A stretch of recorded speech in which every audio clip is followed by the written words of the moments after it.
said all that to say we've been going through the Sermon on the Mount, and tonight we're going to continue on with that. We may get back to Revelation at some point. I feel like we're kind of living it right now. So might need to take a break from all the Revelation. I talked to a friend in Texas today on Facebook, and he said, well, how are y'all faring? How are y'all up there faring through the zombie apocalypse? And so it doesn't feel too far off. There's been a picture that goes around on Facebook where the lady's squinting. She's squinting, and it says that feeling when you wake up in the morning and look outside to figure out what chapter of Revelation we're doing today. So we're going to continue with the Sermon on the Mount till the world gets a little less crazy, and then we'll go from there. But we've been through all of chapter 5 as of last week, and so we're starting Matthew chapter 6 tonight. And my goal is to get through verse 8, but we'll see. We may or we may not. Sometimes y'all are talkative, sometimes you're not. But let's read the passage together, and then we'll come back and discuss it. It says, Matthew chapter 6, starting in verse 1, "Take heed that you do not do your charitable deeds before men, to be seen by them. Otherwise you have no reward from your Father in heaven. Therefore, when you do a charitable deed, do not sound a trumpet before you as the hypocrites do in the synagogues and in the streets, that they may have glory from men. Assuredly, I say to you, they have their reward. But when you do a charitable deed, do not let your left hand know what your right hand is doing, that your charitable deed may be in secret, and your Father who sees in secret will himself reward you openly." In verse 5, "And when you pray, you shall not be like the hypocrites, for they love to pray standing in the synagogues and on the corners of the streets, that they may be seen by men. Assuredly, I say to you, they have their reward. But you, when you pray, go into your room, and when you have shut your door, pray to your Father who is in the secret place, and your Father who sees in secret will reward you openly. And when you pray, do not use vain repetitions as the heathen do, for they think that they will be heard for their many words. Therefore do not be like them, for your Father knows the things you have need of before you ask him." All right, and one thing that I've tried to caution everybody about as we've gone through the Sermon on the Mount, each of these can be taken, if we take them completely literally, they can be taken to an unbiblical extreme, or at least an extra-biblical extreme. What I mean by that is we can take it to a point where that's not what Jesus was talking about. Okay, and we've talked about some of the examples of that as we've gone through our studies. For example, when Brother Greg and I talked about what Jesus said about swearing oaths, if you read it just on the face of it, people think, oh, well, I can't make a promise. I can't swear an oath in court. I can't take the oath of office if the country ever gets so crazy that I became elected president. I can't swear the oath of office because Jesus said, don't swear by any of these things. Let your yes be yes and your no be no. And I want to be clear when I say we've got to be careful not to take it in a completely literal sense. I do believe the Bible was intended to be taken literally. What I mean by that, and what most conservative scholars mean by that, is the Bible should be interpreted as literature. It should be interpreted according to the normal use of language to understand what is it that the original speaker or the original writer was trying to convey. Okay? The Bible is not just some living document in the sense that we can interpret it however we want. Well, I feel like this means this or that. But we have to look at it in context, look at the history, look at the culture, look at the language, and see what is it that was going on here, and so what is the point that they were trying to make. Because when Jesus is talking about swearing oaths, that's not a message to you and me today that if we get called into court and they say, put your hand on the Bible, repeat after me, I swear to tell the truth, the whole truth, and nothing but the truth, so help me God. It's not saying that that is a sin. Okay, what Jesus was doing was he was taking one example and using it to teach them to be honest. Okay, because the Pharisees had these levels of oaths and things that they'd swear by this and they'd swear by that, and it was kind of, I pinky promise. And Jesus is just saying, you don't need all that. Just be honest. When you say yes, mean yes. When you say no, mean no. That sort of thing. Now, if we have to swear an oath for legal reasons, I don't think he was actually talking about that. He was using an example. And I gave the example that we watched these some of these now canceled shows about people in police work, and I always know when the suspect they're talking to is lying, because they say, I'm going to be honest with you right now. Well, ding, ding, ding, the next thing you're going to hear is a lie. All right. Or, I swear to God, and don't get upset with me for saying that, I'm quoting them. I swear to God, I swear on my mama's grave, I swear on my daughter's life. The next thing you're going to hear is going to be a lie. You know why? Because I don't lie to the police, and so I have no need of telling them, oh, I swear to, I swear on this, that, or the other. If I tell the police something, I tell them what I mean. We had the break-in a few weeks ago here at the church. A sheriff's deputy came out the next day or 2 days later. Whenever we called them, they came out. The gentleman came in. He took a report for us. At no time did I ever have to convince him that I was telling the truth. I just told him the truth. You see, but the Pharisees had this whole system built up where they had to convince you they were telling the truth. I swear by the temple. No, Jesus said don't do that. Just tell the truth. Okay? So it's really about cultivating a reputation of being someone who tells the truth. That's what he expects of his followers. The same thing can happen in both of these sections that we've just read.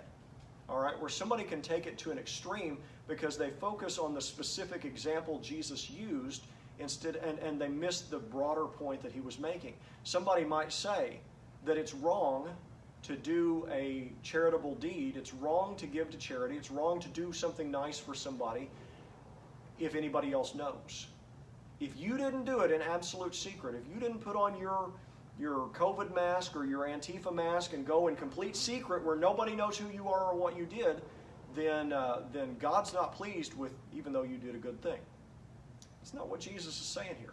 By the same token, I've heard people say, well, we shouldn't have people praying out loud in church because Jesus said, that's not the point he was trying to make here when he said, don't stand out on the street corner like the Pharisees. In both of these things, Jesus is talking about intent. If you go back to, there's been some discussion back and forth between me and Brother Greg about who all was here or who Jesus was talking to. If you go back to, and I think Brother Greg's right, he was talking to the disciples. Okay, I think there were other people around. You go to Matthew 5:1, Matthew 5:2, somewhere at the beginning of the Sermon on the Mount, he talks about the multitudes being there. I think there were other people within earshot, but Jesus was talking to the disciples. He's talking to his people about how to behave. This is not a constitution for the world. This is, hey, believers, this is how you're supposed to behave. And I believe in that multitude there were Pharisees somewhere on the fringe, and I think a lot of times Jesus is pointing that direction and saying, see what these guys do? That's what you've been told all your life by religion that you're supposed to do. But no, you do this over here, okay? And so he's using them as an example. Again, I think Brother Greg's absolutely right. This was a message to the disciples. But I think it was real handy to have the Pharisees nearby that he could point to. And he said, don't be like them. Because all of this is about intent. Everything about the Sermon on the Mount, the key to understanding everything about the Sermon on the Mount is he's dealing with the condition of the heart. If you just keep that in mind, that he's dealing more with the condition of the heart internally than our behavior externally, if you just keep that in mind, everything else sort of falls into place. Okay? He's talking about our intents. Here he's talking about our motivations in doing good things.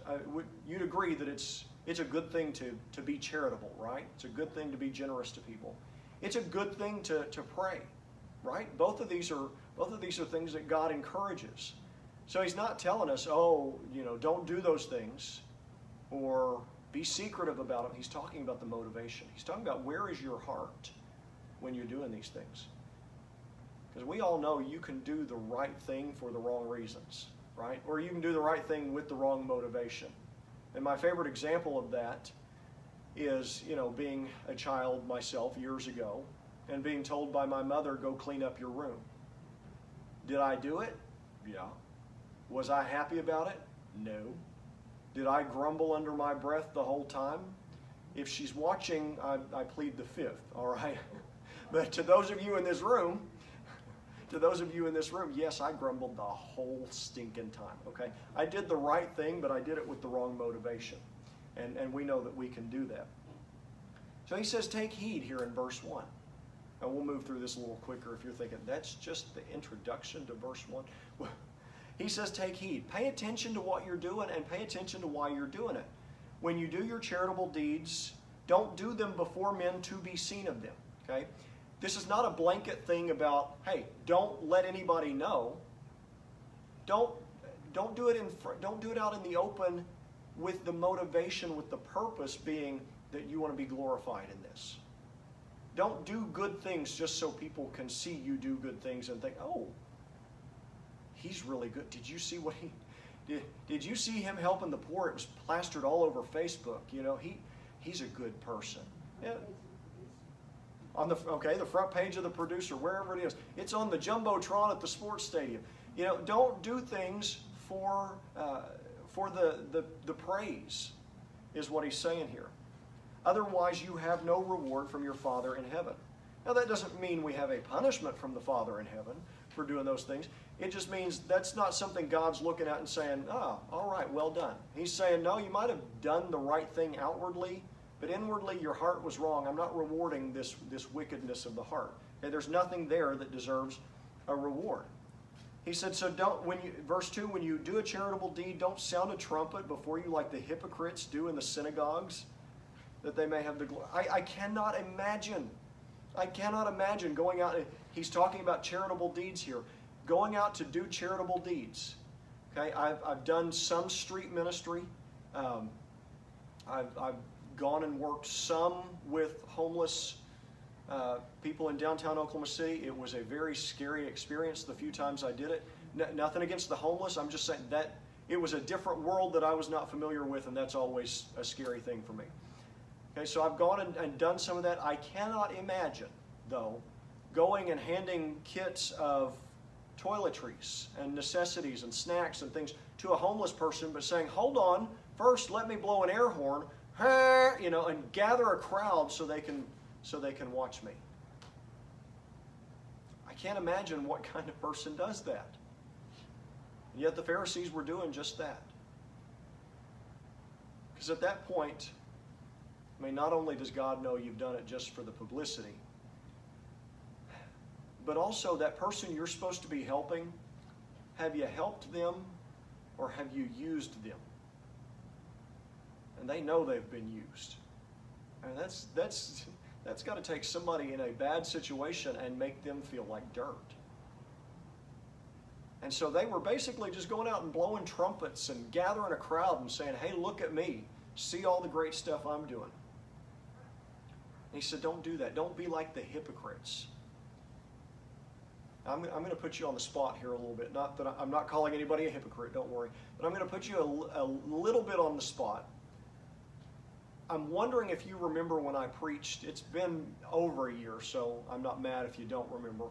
But I'm wondering if you remember when I preached on the word hypocrite and what it means. The reason I remember the word is because of the object lesson I used. But does anybody remember what I showed you?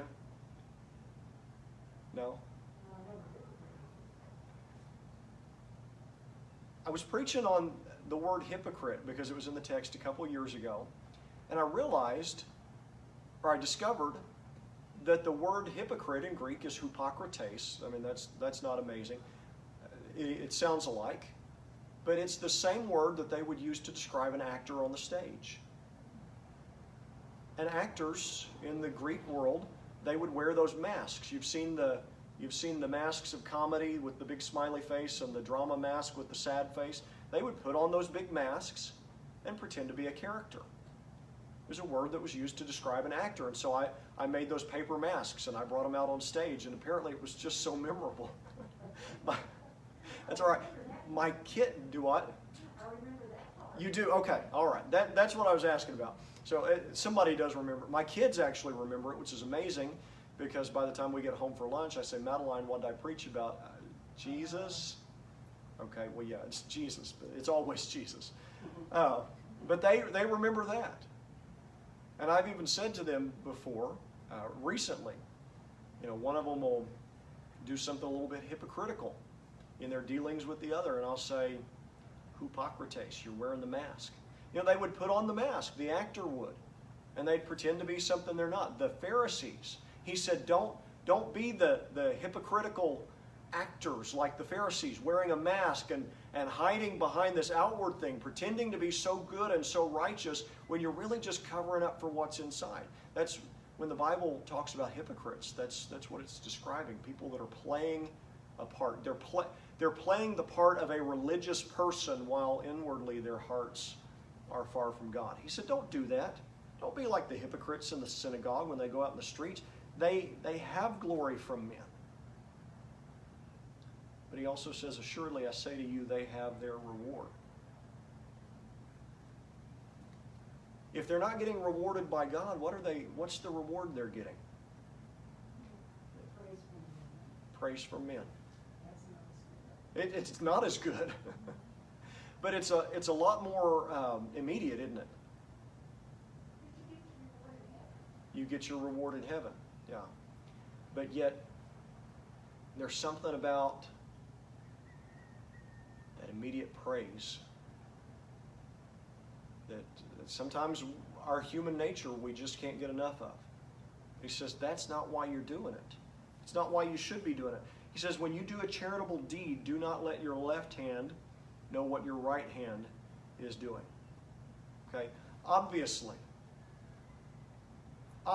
that is hyperbole. Okay?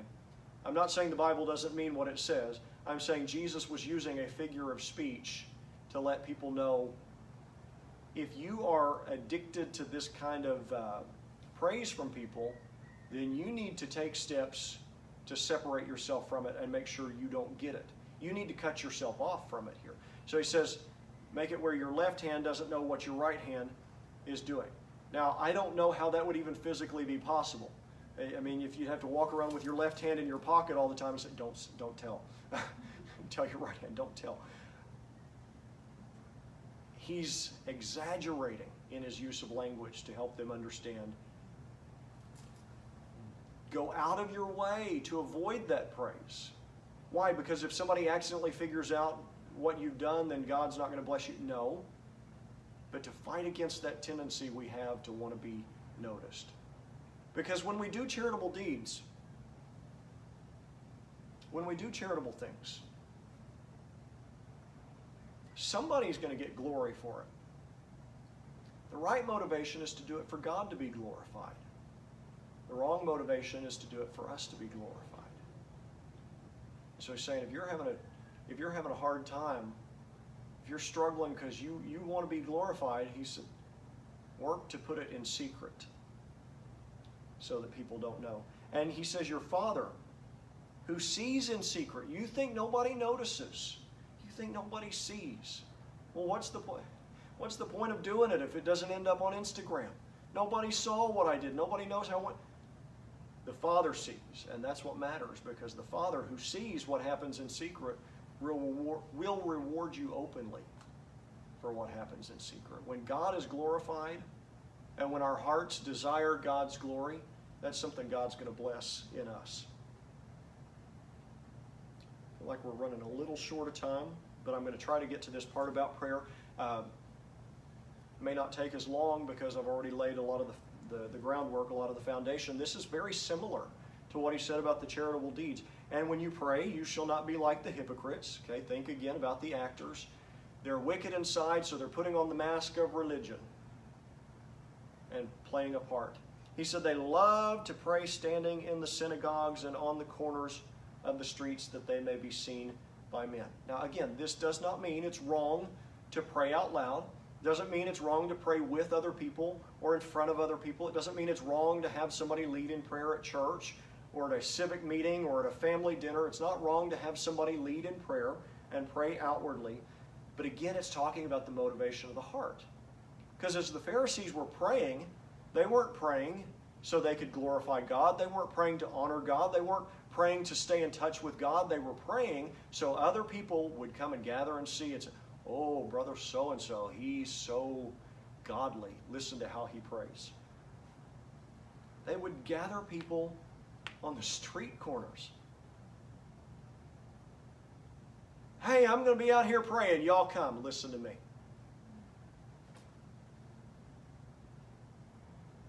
You know who I think's got this right? It's my son, my oldest. Charlie just repeats whatever we tell him to. But when we were moving toward reopening, and I said, okay, I'm going to go back to the pulpit because I'm finding out people can't hear me as well sitting over here in this chair. I said, if I'm going to go back to the pulpit, I need at least a second person in the auditorium. Otherwise, it's kind of awkward. I'm glad Brother Greg was here the whole time. But if I'm just scanning back and forth across the auditorium and there's nobody else there, it's just kind of weird. And I said, I'll take Benjamin with me. And I said, do you want to do the closing prayer? It took some, I didn't pressure him, but I really had to convince him. He's like, I'm not the right person to do this. I might not do it right. I might get it wrong. You know, somebody else needs to lead. I've heard the boy pray, and he can pray, but he doesn't necessarily want to be noticed when he prays. He just wants to go talk to God. I think the Pharisees could learn a lot from a child. So they were gathering people on the street corners because they wanted people to hear their big, flowery, long prayers. And they thought God was going to be impressed by that. I think God's much more impressed by the person who says, I'm going to go over here where nobody can hear me. Not because I'm ashamed of God, but I just want to talk to Him one-on-one. And some of the words may come out wrong. But I'm just going to be honest with God, and I'm just going to talk to God. I think God loves that. I think God loves that. He said, don't do what the Pharisees are doing. Again, they have their reward. They're doing it so people can look and clap for them, and that's all they get. He says, but when you pray, go to your room, and when you've shut your door, pray to your Father who is in the secret place. You know what that means? Your Father who is in the secret place? That means you don't have to be out on the street corner. When you go into the little closet, when you go into the utility room at your house, when you go into that little nook under the stairs, wherever you can get alone, God's there too. He's there with you. And He's hearing and He's listening. And He says, your Father, pray to your Father who is in the secret place. And your Father who sees in secret. Again, we think nobody knows, nobody notices. No, your Father's there. He sees, He knows. Your Father who sees in secret will reward you openly. And then when you do pray, do not use the vain repetitions as the heathen do. For they think that they will be heard for their many words. There are religions today where we just chant the same thing over and over and over again. That's nothing new. The pagans in there, at this point, he's not talking about the Pharisees. He's talking about the pagan countries around them. They would talk to their gods and they would utter all this stuff, and they just repetitive, and they'd work themselves up into a frenzy because they thought, there's power in my words. And if I just, it's almost like a magic spell. If I can just get the right combination of the right words, then somehow I can work God into doing what I want Him to, or whoever, whatever God they pray to. That I can just work this deity into doing whatever I want Him to. And Jesus said, don't be like that. Don't be like that with God. It's not about the number of words you speak.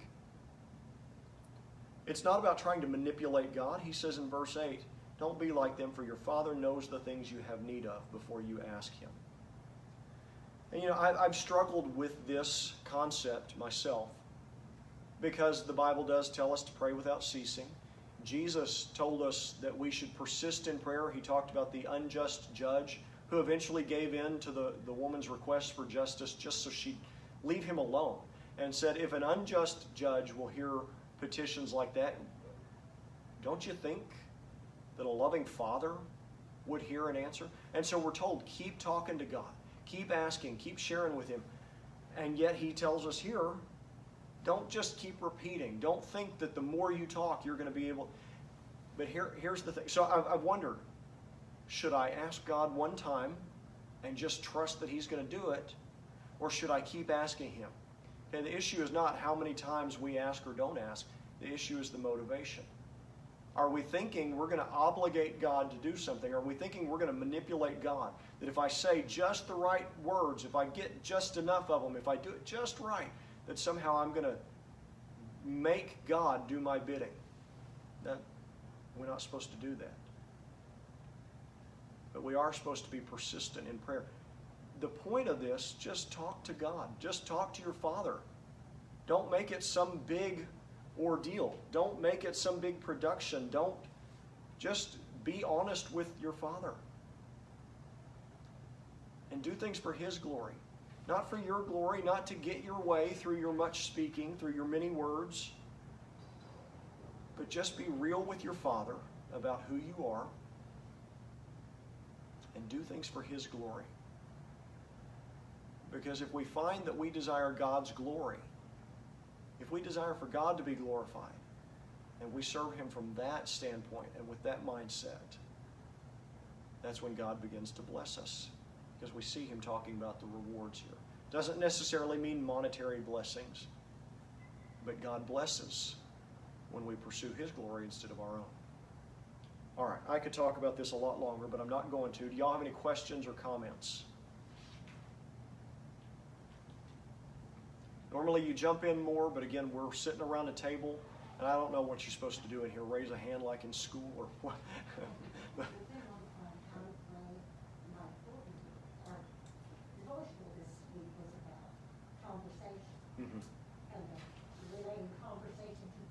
Yeah.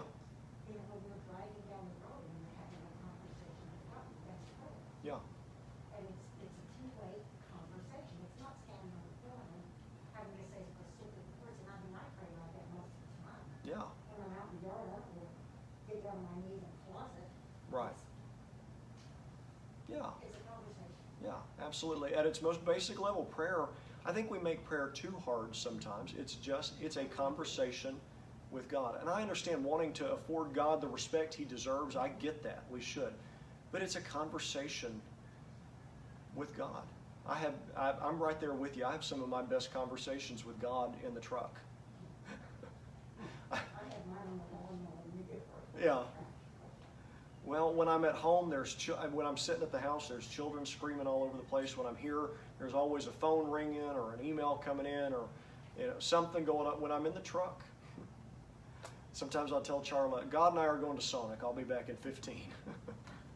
So, but it's just a conversation. Yeah, you're absolutely right. That's good. That's good. That's what I say. I just told them Yeah. all the time. It's like, I know people that say, well, I can't pray. Would you go ahead and pray? Because I don't like to pray in public. I don't know how to pray. It's a conversation. Yeah. It's a conversation, not a speech. That's right. Yeah. That's the whole thing. Yeah. That's good. That's a good point.